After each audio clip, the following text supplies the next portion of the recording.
fait, moi, à la base, comme le personnage de Neige, c'est quelqu'un de très violent, on m'a viré de mon bahut. Et puis après, j'ai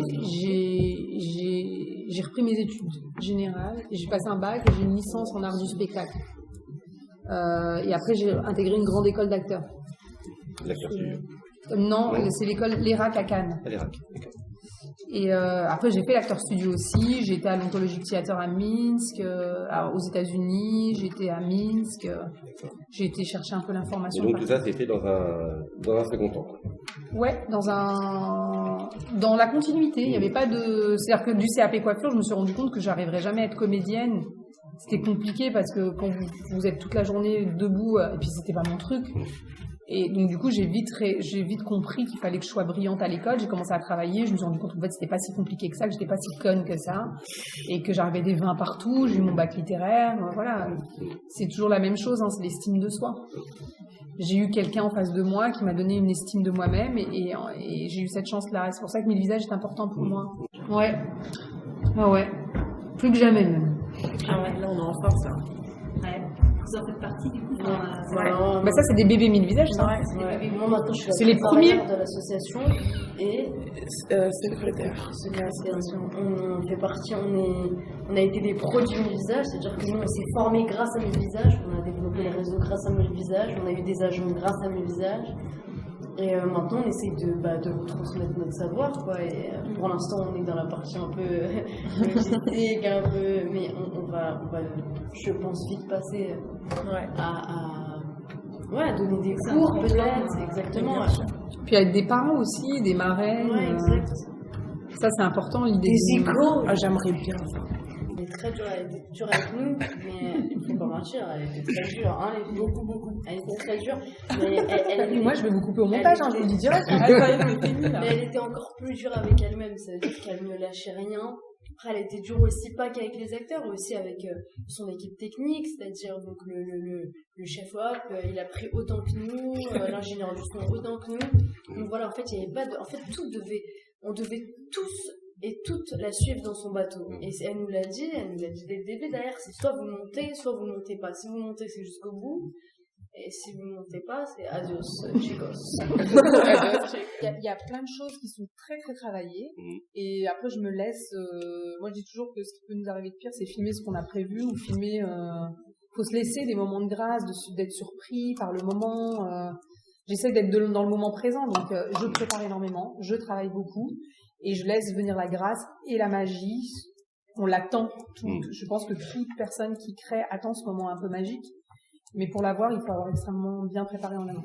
En fait, le scénario était déjà lui-même écrit, c'est-à-dire qu'on avait déjà un cartilage assez présent. Il était vraiment important de ne pas trop en dévier, car l'histoire en elle-même est déjà écrite et bien écrite. Après, c'est vrai que avec son accompagnement, elle a su en fait nous faire nous surpasser et dépasser en fait nos rôles, dépasser ce qu'on nous demandait, même si c'était déjà énorme ce qui était demandé. Elle a su en fait, elle nous a appris une ambition envers nous-mêmes et une exigence envers nous-mêmes en fait, et ça a donné justement des scènes qui au départ n'étaient pas prévues comme ceci, mais comme elle le dit, il n'y avait rien de pire que de tourner ce qu'on a lu pendant un an et demi. Mais parce que les femmes, elles sont comme ça. Elle, puis surtout, elle est comme ça. Je suis inspirée de vous d'abord, il faut le savoir. Non. Il y a beaucoup de déjà, les personnages. Ouais, c'est vrai, il y a une touche. Beaucoup dans Rebecca. De toute façon, je suis le film que je fais. Hein. Voilà. Quelque part, je suis aussi les personnages que j'écris. Pas entièrement, mais il y a une part. Mais comme il y a une part de mon co-scénariste aussi, en Romain. Mais même de mon monteur, par exemple, parce que c'est des phases de l'écriture. Par exemple, le monteur amène aussi de lui, parce que c'est l'écriture, le montage est une écriture et la partie aussi de. Par exemple, Romain a beaucoup apporté au personnage de la mère, énormément, de sa sensibilité, donc voilà. Et après. Les femmes fortes, j'ai envie de dire, vous en avez autour de vous. Je suis sûre que celle qui est sur votre gauche, elle est très forte. Non, mais en fait, je crois que la femme du 21e siècle est à redéfinir, que le genre est à redéfinir, qu'aujourd'hui, on n'est plus du tout il y a une redéfinition pour moi de la féminité. Je crois que c'est pour ça que mes personnages sont des guerrières. Hein. Je disais toujours à Oulaya, je lui ai fait beaucoup observer les samouraïs, dans les postures de corps, parce que le personnage est en combat vis-à-vis de lui-même en fait. Donc j'avais envie de cette force-là. Et puis surtout, elles sont en quête de reconnaissance, en quête d'absolu. Et puis quand j'ai fait mon travail de prospection dans les quartiers, la vraie dealeuse, celle dont je me suis inspirée, qui existe d'ailleurs, et c'était une fille d'une force incroyable, qui mettait à terre les mecs, qui avait un regard malin, qui était beaucoup plus drôle que le personnage de Rebecca. Le vrai personnage a beaucoup plus de... Mais le problème, c'est que si je l'avais fait drôle, elle aurait perdu en force, en fait. Mais en fait, il y a beaucoup plus de personnages charismatiques, que c'est pas, la force n'est pas l'attribut de l'homme, en fait. Voilà, c'est aussi quelque chose qui nous appartient, nous, les femmes. Sauf qu'on nous représente jamais comme ça au cinéma. En général, au cinéma, on est l'attribut de l'homme, du héros. En général, dans le schéma classique, le héros, c'est le mec, et les filles viennent l'amour. Moi, j'ai renversé tous les codes. C'est-à-dire que là, l'héroïne, c'est Dounia, l'amoureuse, c'est Jiggy.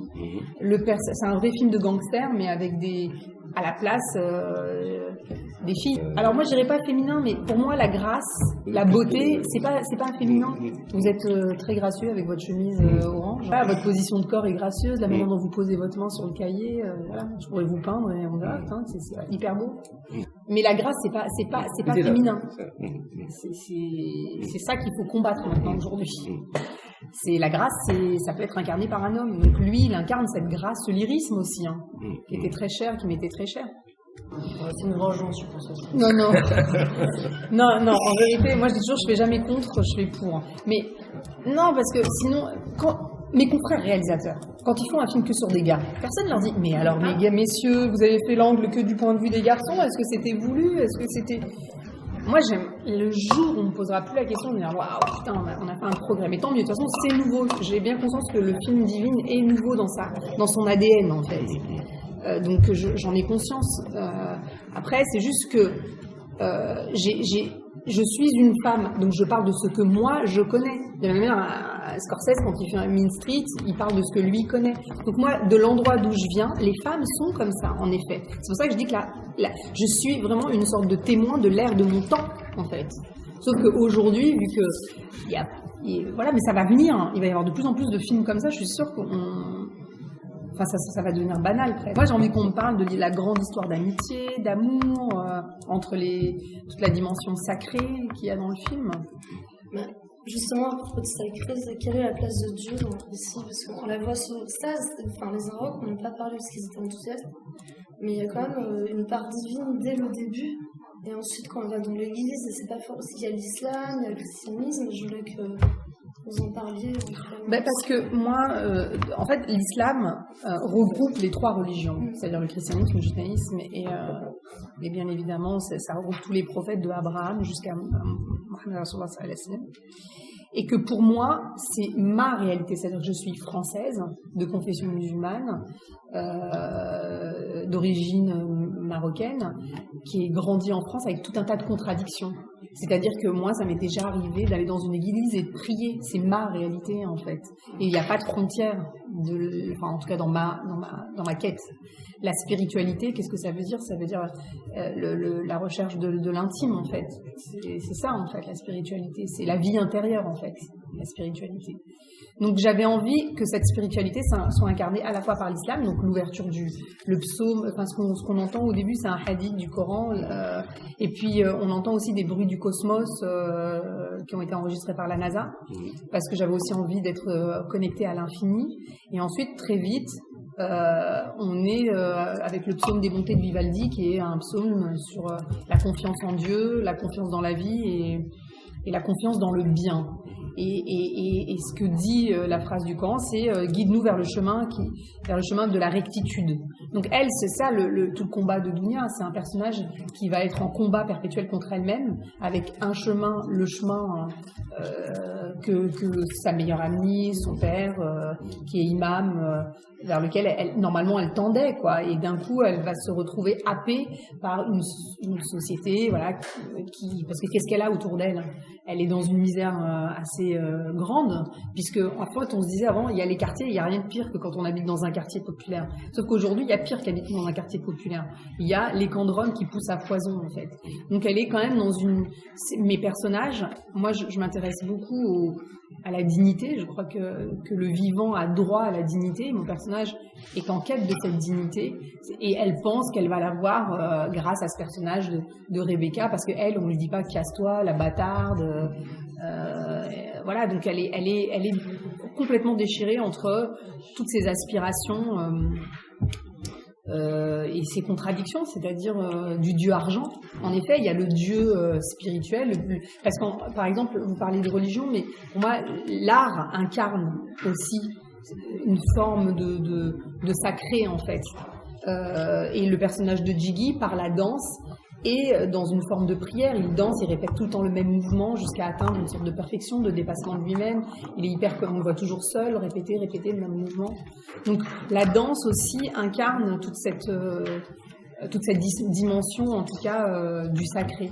Et bien sûr, elle est traversée par, vous parlez de la séquence de l'église, il y a le Mozart, le Lacrimosa, qui est aussi le annonciateur de la prochaine tragédie qui arrive, hein, qui est en marche en tout cas, et qui est le Lacrimosa, c'est tout un le texte, c'est toute la contradiction entre et la culpabilité qu'on a et qui sonne petit à petit.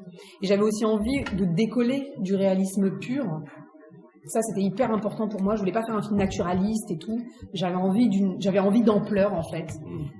J'avais envie de cinéma. Parce que pour moi, le sens ne doit pas être uniquement incarné par le récit, mais il doit être aussi incarné par le cadre, par la déco, par le costume, par tout ce qui fait que on est quand même sur un art assez complexe. Ben ça, c'était tout le travail, et j'espère que sur mon prochain, j'arriverai encore à aller plus loin là-dedans. Mais ce qui est dur, en fait, c'est quand vous arrivez, grâce à l'outil cinématographique, au mouvement de caméra, si vous faites un travelling, si vous faites rentrer un personnage à droite ou si vous le faites sortir à gauche, pourquoi je le suis pas, et que d'un coup, ça raconte quelque chose. C'est vrai que quand elle monte dans cette voiture, que d'un coup, on part, il y a une sorte d'envolée lyrique, le mouvement incarne du sens à la fois thématique et narratif. Oui. Et là, quand on arrive à faire ça, des fois, on est content. Et puis par leur jeu aussi, parce que moi, je dis toujours que la chance que j'ai eue avec mes comédiennes, c'est que, bon là, elles sont un peu endormies. Mais moi, je dis toujours, j'avais Robert De Niro, Harvey Keitel, Depardieu dans mes mains. Mais c'est vrai, hein. Je pourrais dire, pour dire des femmes, Adjani, Meryl Streep et Isabelle Huppert. Oh d'accord, Huppert. Et Isabelle Huppert, ok. Non, mais Isabelle Huppert, c'est une actrice de corps, j'aime bien. Mais ce que je veux dire, c'est qu'elles avaient vraiment un côté... c'est des vraies comédiennes, c'est-à-dire qu'elles jouent pas uniquement ce qu'elles ont vécu. Elle a jamais cramé dans une cave.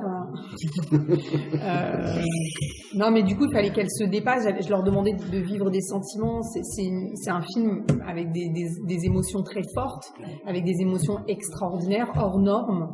Et du coup, il fallait qu'elles soient capables, à la fois humainement, d'incarner cette dimension, parce qu'il fallait avoir une sacrée humanité pour pouvoir être à la hauteur de tous ces sentiments et de les comprendre et d'y apporter un point de vue. Et en même temps, il fallait qu'elles aient la technicité d'acteur, parce que je leur demande tout le temps de répéter, non, là t'es pas juste, non, là refais, non. Parce que voilà, le problème des non-acteurs en général, c'est que vous pouvez faire une prise et c'est fini. Après, ils savent pas répéter, ça s'épuise.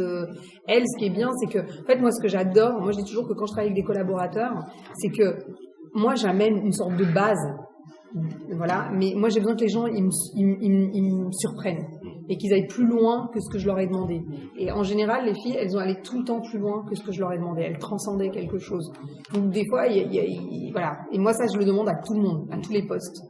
c'est très important pour moi que mon collaborateur nourrisse de sa sensibilité le sens vers lequel je veux aller. C'est pour ça que des fois je leur demande à chaque personne qui travaille sur le film, c'est quoi ton intérêt personnel pour faire ce film? Ouais, c'est ça, c'était une vraie histoire d'amitié, une amitié avec un grand A. Ouda, elle a pas voulu faire les choses. C'est-à-dire qu'en fait, Ouda, elle a pas créé des personnages pour moi quotidiens. Elle a vraiment créé, et c'est là où on voit que c'est quand même du cinéma, même si elle essaie de peindre quelque chose de très proche du réel, et voilà, on essaye toujours. Mais Ouda, elle a fait quand même un film, c'est du cinéma, il y a de la grâce, cette histoire d'amour aussi, avec ce danseur qui est presque tel un opéra, en fait. Elle est happée par ce danseur qui lui désigne une aspiration, parce que Dounia, ça veut dire la vie d'ici-bas. Et Jiggy, c'est plutôt l'aspiration vers le haut. Enfin voilà, il y a tellement d'éléments qui font que c'est du cinéma. Et donc on a créé cette relation avec Déborah, on a vachement travaillé en amont parce qu'on se connaissait pas, on a beaucoup répété. Comme Ouda l'a dit précédemment, ces dialogues, ils étaient quand même pas mal écrits, donc on a, pour que ça devienne naturel, on a beaucoup répété. On a aussi cherché des choses en répétition, enfin on trouve aussi pas mal de choses en répétant, des mouvements, et puis voilà, avec Déborah on a travaillé cette amitié, donc on traînait beaucoup ensemble quand on a su qu'on était prises, et puis voilà, on a fait tout. Par exemple, moi pour mon personnage j'ai dû quand même dormir au camp de Rome pour voir ce que c'était. Elle est venue avec moi, m'a accompagnée comme le ferait vraiment Maïmouna pour Dounia. Elle a vraiment été là pour tout le temps pour moi, et du coup c'est vrai qu'on a noué des liens qui ont été du coup ça nous a permis voilà, on a acquis une facilité à jouer, c'était même presque évident. Et enfin voilà, il n'y a pas de secret, je pense que c'est le travail. Moi j'ai eu une transformation physique, pas autant que Jiska, mais j'ai dû enlever toute part de féminité en moi, parce que j'étais très délicate de base, donc il fallait apporter ce côté rugueux, ce côté gangster que j'avais pas du tout parce que je connaissais pas. Parce que moi je viens de banlieue, mais finalement ma mère, mes parents, ils ont toujours évité que je traîne en bas. C'est-à-dire que moi, je faisais 5 fois par semaine de la natation, j'avais la danse classique, j'avais les compétitions le week-end. C'est-à-dire que j'avais pas de temps, en fait, pour rester en bas, pour voir. Donc moi, mais la drogue, c'était tout nouveau, le deal, tout ça, je connaissais pas. Et du coup, c'était un vrai travail de composition. J'ai regardé beaucoup de films, je me suis inspirée de ces filles, j'ai regardé, je suis allée sur le terrain. Et puis voilà, j'ai regardé beaucoup de films. On avait une liste, Ouda nous avait préparé une petite liste de films. Donc dans ma liste, moi, je pourrais citer, il y avait pas mal de films de samouraï, mais il y avait aussi, forcément, Mean Street, Taxi Driver, j'ai vu Taxi Driver, Scarface, tous les Aliens, Do the Right Thing. Du coup, voilà, on a nourri les personnages vraiment. On les a, mais c'était tout. Hein. Je veux dire, même ce qu'il y avait dans nos poches, Ouda nous disait, mais pensez en amont, qu'est-ce qu'on est jusqu'au bout des poches. C'est-à-dire qu'il n'y avait pas un truc qui appartenait pas au personnage. Même les chaussettes, c'était pas possible d'avoir même des chaussettes, petite fille. Non, tout était personnage. Même, je m'épilais pas les jambes. C'est parce que je devais aussi. J'ai 15 ans, j'habite dans un camp de Rome, je suis comme ça. Et c'est tout ça en fait qui a fait que du coup, on est dans une vérité. Et je pense que c'est ça qui a fait la différence. En plus, elles sont toutes différentes. Je prétends pas que mes 5 personnages sont représentatifs parce que je pense que c'est ça l'erreur en fait. En tout cas, elles sont représentatives d'elles-mêmes. C'est ça qui va être important.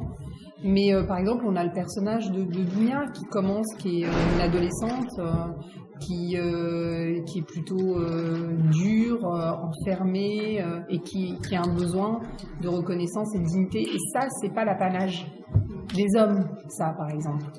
De la même manière, le personnage de Déborah, il est en quête de reconnaissance et d'argent. De Rebecca, pardon. Et ça, pareil, c'est pas l'apanage des hommes. Et le personnage de Maïmouna est le personnage le plus sacré, et lui, son objectif, c'est l'amour, en fait. L'amour absolu qu'il voit à Dounia et à cette amitié-là. Et ça, c'est en ça où c'est des personnages qui sont pas définis qui sont définis par leur objectif, en fait, finalement. Parce que, en fait, ce qui va faire que c'est stéréotypé, c'est quand le personnage est défini plus par rapport à sa condition et qu'il y a qu'une seule chose en fait. C'est-à-dire que les personnages là, ils sont là où ils sont nouveaux, enfin en tout cas nouveaux dans le rapport. C'est que en fait je leur ai attribué des choses qu'en général on attribue plutôt à la masculinité, et moi je pense que ça n'appartient pas à la masculinité. Je pense que c'est de la même manière la divinité pour moi est féminine, alors que depuis très longtemps on représente Dieu avec une barbe et que c'est un homme, alors qu'on ne sait pas ce qu'est Dieu. Voilà, donc c'est toutes ces notions, et c'est pour ça que pour moi la notion du clito, quand je disais à Rebecca non, nous on n'a pas de couilles, on a du clito, j'aurais pu dire des ovaires aussi, hein, ça aurait été d'ailleurs beaucoup plus juste de dire t'as des ovaires.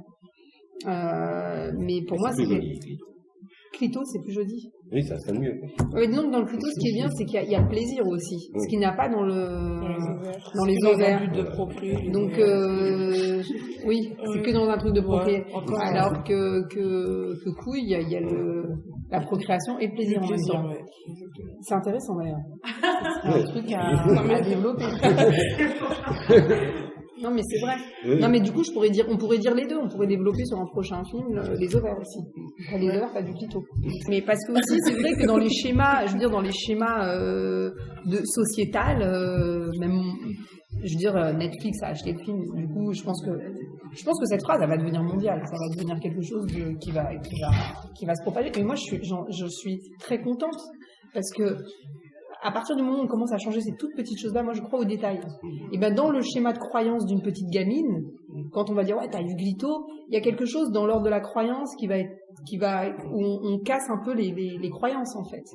Et ça je pense que dans le cinéma, que le cinéma peut avoir en représentant aussi ce genre de personnage, où d'ailleurs on a plein de jeunes de quartier qui ont vu le film à des projections très privées. Et qui pleuraient en sortant et qui se sont reconnus dans le personnage de Rebecca. De la même manière, moi, quand je regardais Mean Street, je me reconnaissais dans le personnage de Harvey Keitel. Pourtant, c'était un mec. Vous voyez ce que je veux dire?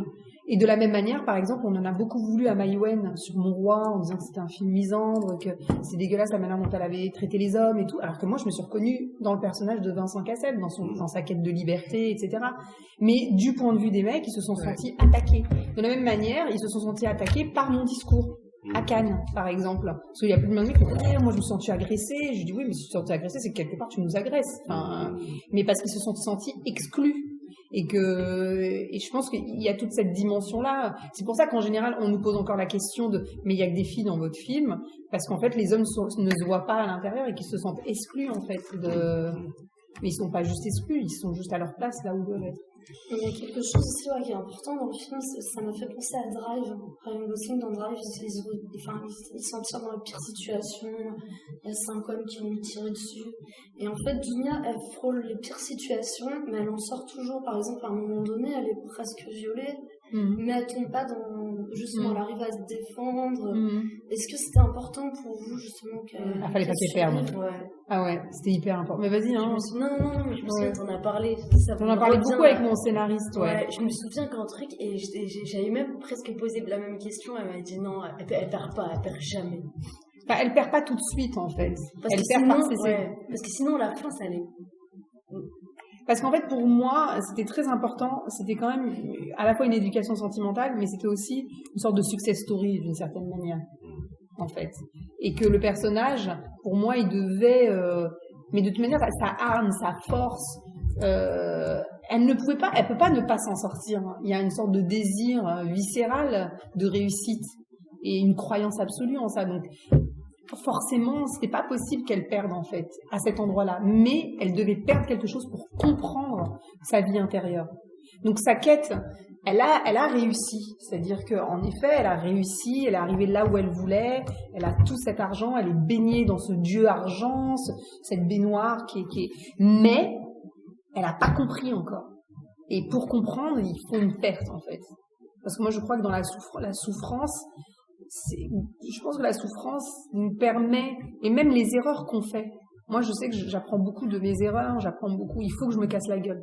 Il faut que je tombe, faut que je mange, en fait, pour comprendre par le corps et quelque chose en fait. Et le personnage, bien sûr, à cause de ce sacrifice de Maïmouna, comprend quelque chose. Parce que c'est des personnages avant tout, moi je dis toujours, mon personnage, son seul trésor, comme tous les pauvres, c'est la reconnaissance. C'est ça son trésor.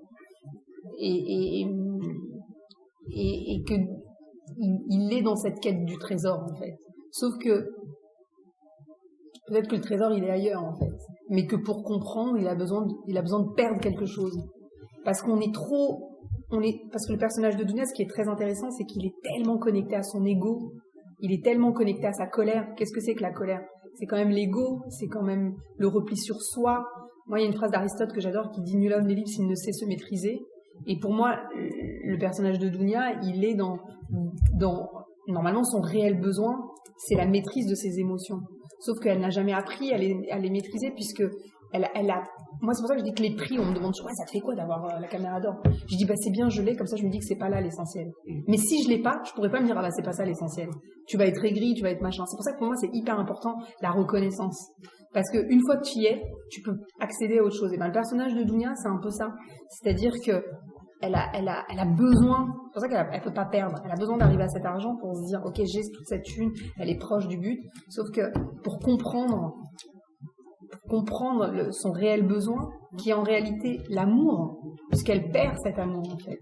Parce qu'en fait, elle ne sait pas aimer, elle n'a pas appris à aimer, elle n'a pas appris à être aimée. Et je pense que c'est la vraie problématique, enfin, en tout cas la vraie quête de mes personnages en fait. En dehors de la pauvreté, de tout ça. C'est pour ça que j'aime pas dire, moi je dis, je crois au libre arbitre, je crois à la responsabilité de nos actes,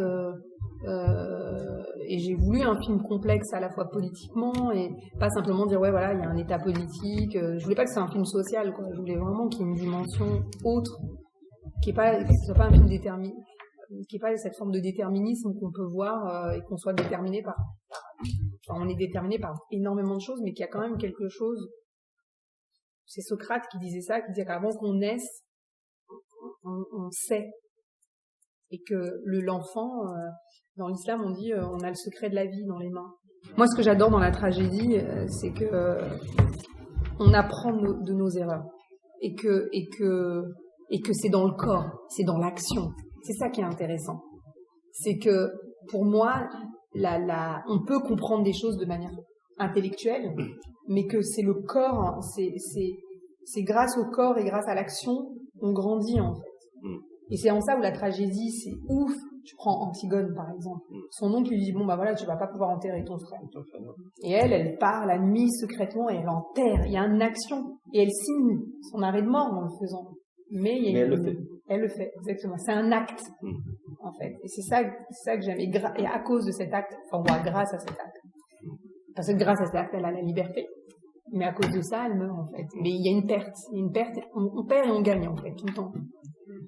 Et le personnage perd-gagne, quoi, en fait. Si, on a avec Scorsese, là, et puis, moi, j'ai rendu avec DiCaprio, je sais pas pour vous, les filles. Non, non, mais pour l'instant, on attend la sortie, on attend la sortie qui va plus, qui va nous apporter beaucoup de choses. Mais pour l'instant, ça va, on se promène, on rencontre des journalistes, on rencontre le public, on discute, on partage.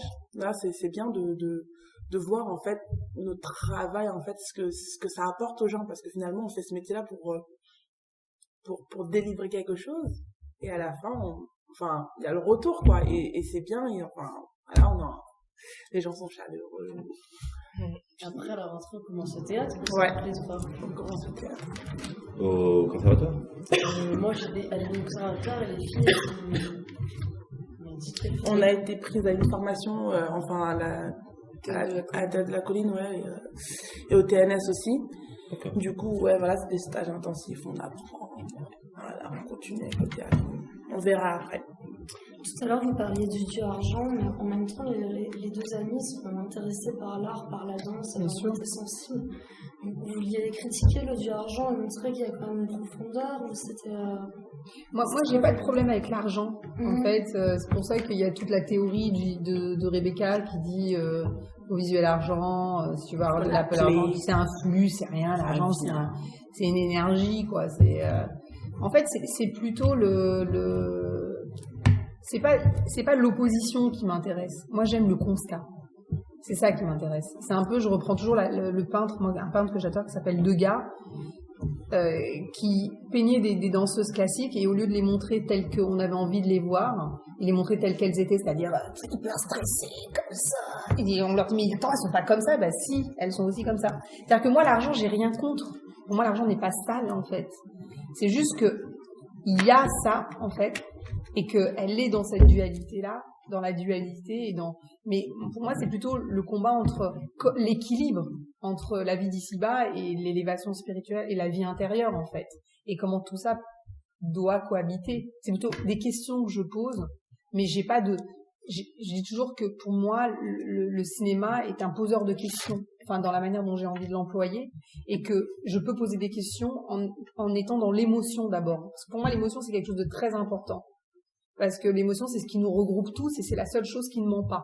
Puisque c'est quelque chose de corporel, c'est quelque chose qu'on ressent. Alors que le verbe, lui, peut mentir. Donc, c'est vrai que c'est quelque chose qui Mais l'argent, le Dieu. En effet, aujourd'hui, j'avais aussi envie d'interroger sur les valeurs de la jeunesse d'aujourd'hui. C'est-à-dire qu'aujourd'hui, quelles sont les valeurs d'aujourd'hui? On est quand même dans un rapport, pour moi, où on est dans une sorte de mise en abîme perpétuelle, où on se filme, on se regarde, on veut sa belle maison, comme elle dit à la prof, ses voyages lastminute.com, sa voiture, ce qui n'est pas mal en soi, en fait. C'est juste qu'il y a une sorte de dictature du capitalisme, en fait. Et qu'il y a une forme de fanatisme parce que c'est quelque chose qui devient presque obligatoire et qui nous dépasse. Et moi, j'avais envie de l'interroger parce que en quoi il y a quelque chose de fatal, c'est qu'il y a une perte de vie parce que ce qui devient le plus important pour elle, c'est cet argent. Et elle perd parce que l'argent, pour elle, est une manière d'atteindre la dignité. Et que les valeurs d'aujourd'hui, c'est ça que j'avais envie, parce que en fait, aujourd'hui, on est quand même en colère. Enfin, la jeunesse d'aujourd'hui est en colère parce que, en effet, elle veut avoir ce que son voisin a, ce que le fils de Sarko a. Le fils de Sarko, il a des vacances avec son jetpack. La fille de Vanessa Paradis, elle fait ses photos avec Chanel. Non, mais je veux dire, on est dans cette représentation de l'avoir, d'être à des endroits, et forcément, les pauvres, ils veulent la même chose que les riches.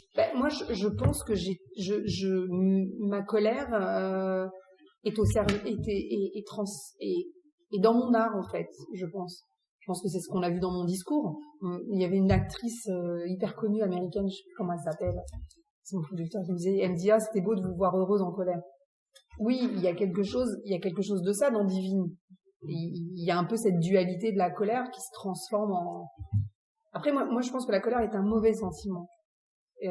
Parce que c'est quelque chose qui nous amène vers ce qu'il y a de plus mauvais en nous, et c'est ce qui va conduire le personnage de Dounia, de Rebecca, vers la perte c'est leur colère, le manque de maîtrise de leurs émotions qui va les amener là. Donc en effet, c'est quelque chose qui en tout cas, c'est quelque chose que je questionne, en tout cas. C'est-à-dire à savoir comment justement on peut ouais, puis les valeurs, non, ouais, puis je pense que, en tout cas, ce qui est beau dans la Révolution française, c'est que les armes ont été prises quand même par les pauvres, à la base.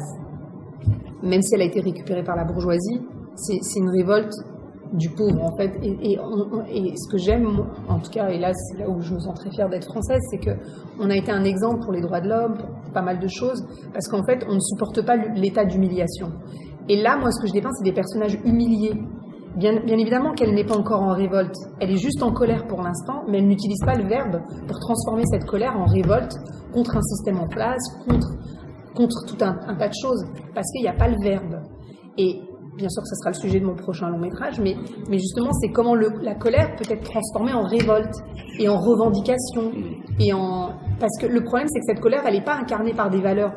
Leur valeur, c'est quoi? C'est la Ferrari, c'est le soleil, c'est le machin, c'est le truc, tu vois. C'est ça les valeurs, en fait. Mais c'est parce que les valeurs, c'est les valeurs que la société d'aujourd'hui avec l'internet, mais pas. Et j'ai envie de dire qu'à l'époque de Pasolini, à l'époque d'Elia Kazan, on était exactement sur les mêmes problématiques. Je veux dire, c'est rien. Je ne raconte rien de nouveau en fait. Je suis juste témoin de mon époque et que les choses en France aujourd'hui sont pires et pour moi on régresse en fait. Parce que quand tu vois aujourd'hui d'une manière très concrète qu'il y a des camps de Roms, qu'il y a des gens qui habitent dans des baraques et qu'il y a des bidonvilles qui poussent à poison, et ben tu dis ok, là on est à un autre endroit. On peut parler de Calais, on peut parler des gamins qui meurent pour venir sur le territoire français. Enfin, là il y a une misère grandissante alors qu'il y a... En fait, le problème, c'est que l'humiliation et la colère vont forcément nous conduire à notre perte. C'est pour ça que je ne pouvais pas faire un film autre que tragique.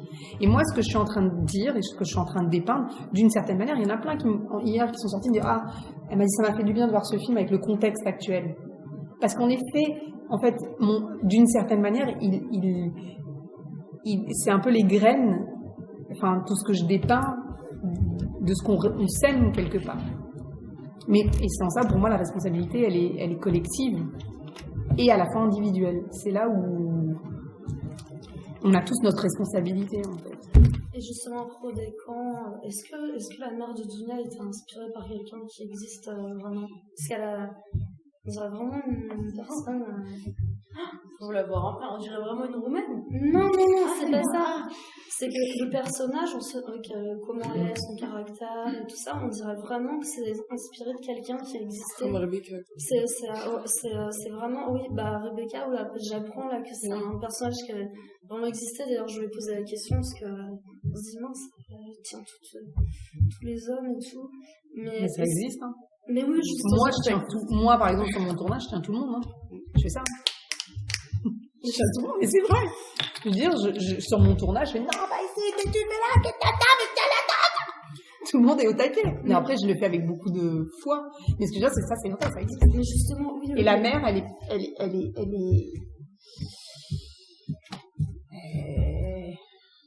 elle existe, oui.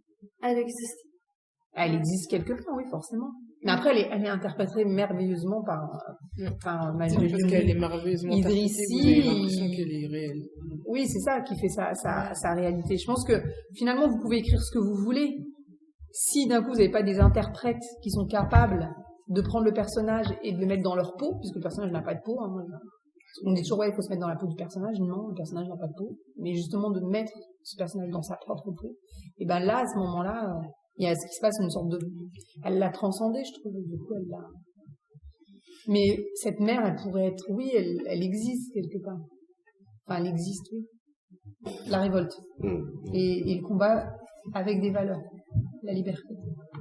Sur un fond avec une grande histoire d'amour. Parce que là, l'histoire d'amitié a primé sur Divine, et je crois que le prochain, c'est ça, l'histoire d'amour. Enfin, j'espère, hein, je sais pas encore. On écrit, quoi. On va y réfléchir tous ensemble. Ouais. Elles veulent tous se mêler, elles veulent tous participer au film. On est sur la bonne lancée. Moi, en même temps, j'aimerais bien aller chercher des acteurs américains. Hein. Ah oui, oui. C'est pas grave. J'aimerais bien aller à Hollywood. Peut-être on va prendre l'anglais aussi. Bah, vous avez un Vous pourriez aussi changer de nom, avoir des noms américains. Bah, Hollywood, c'est déjà américain. Olaya. Deborah, Jessica. Jay. Ça sonne déjà. Ils n'ont pas besoin de changer, hein. Ah non, en fait, tout va bien, c'est déjà... C'est bon, on est déjà en place. Oui. Et où Julien, on commence à filmer. Bah, parfait. Bah, merci à vous.